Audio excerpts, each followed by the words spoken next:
Merchant navy अफसर सौरभ राजपूत हत्याकांड में नए नए खुलासे हो रहे हैं। इस मामले में अब बड़ी अपडेट सामने आई है। खबर है कि सौरभ को मुस्कान की हरकतों के बारे में पहले से ही जानकारी थी।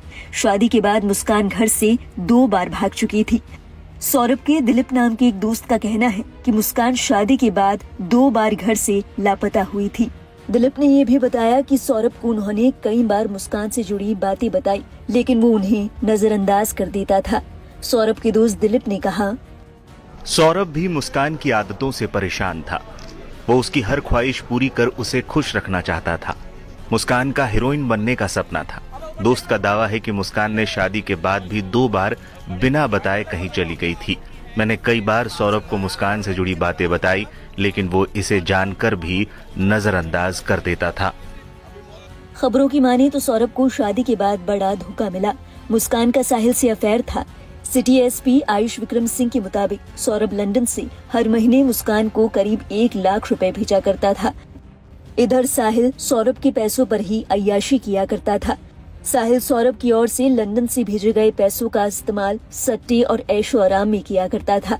मुस्कान को जैसे ही पैसे मिलते वो साहिल को बताती और उसके बाद साहिल उस रकम को क्रिकेट की सट्टेबाजी में लगा देता था। खबर तो ये भी है कि वो बुकीज के जरिए आईपीएल पर सट्टा लगाता था और जीती हुई रकम का इस्तेमाल मुस्कान के साथ नशा और अय्याशी के लिए किया करता था। पुलिस अब सट्टेबाजी की कड़ियों को भी जोड़ने की कोशिश कर रही है। इधर नशे के आदी मुस्कान और साहिल का जेल में बुरा हाल है। गिरफ्तारी के बाद से ही नशा न मिलने की वजह से दोनों जेल में बेचैन हैं। गिरफ्तारी के कई दिनों तक दोनों ने खाने पीने में खूब आनाकानी की। यहाँ तक कि दोनों को नींद भी ठीक से नहीं आ रही। जब पुलिस को इस बात की खबर हुई कि दोनों नशे के आदी हैं, तो पुलिस ने दोनों को डॉक्टर्स की निगरानी में रखा।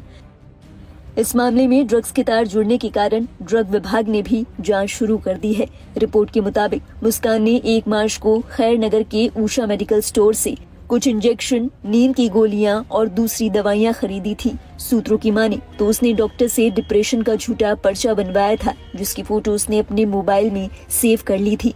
इसी पर्चे के आधार पर उसने वो दवाइयां खरीदी, जिनका कुल बिल 300 रुपए बना। ड्रग विभाग को इस बात का शक है कि मुस्कान पहले भी इसी मेडिकल स्टोर से दवाइयां खरीद चुकी है। ऐसे में ड्रग विभाग मेडिकल स्टोर का पूरा रिकॉर्ड खंगाल रहा है। बता दें, इस मामले में मेरठ पुलिस की फॉरेंसिक टीम ने मौके से खून के धब्बों के साक्ष्य भी इकट्ठे किए हैं, जिन्हें बेंजीन टेस्ट के लिए फॉरेंसिक लैब भेजा गया है। बताते चले, मुस्कान ने इस खून की प्लानिंग इतनी शातिराना अंदाज में की थी कि खून के धब्बे मिटाने के लिए ब्लीच को ऑनलाइन मंगवाया गया था। हालांकि सूत्रों की माने तो कत्ल के कुछ साक्ष्य पीछे छूट गए हैं, जिनके आधार पर पुलिस आगे की जांच कर रही है। खबरों की माने तो पुलिस ने सभी साक्ष्य को डिजिटल रूप से सेव कर लिया है। ई साक्ष्य ऐप पर अपलोड भी कर दिए गए हैं, ताकि सबूतों से कोई छेड़छाड़ न हो सके। इस मामले में मेरठ पुलिस ने हिमाचल पुलिस का भी साथ मांगा है। जांच में सामने आया है कि हत्या के बाद मुस्कान और साहिल हिमाचल भाग गए थे। ऐसे में मेरठ पुलिस ने हिमाचल पुलिस से मदद मांगी है।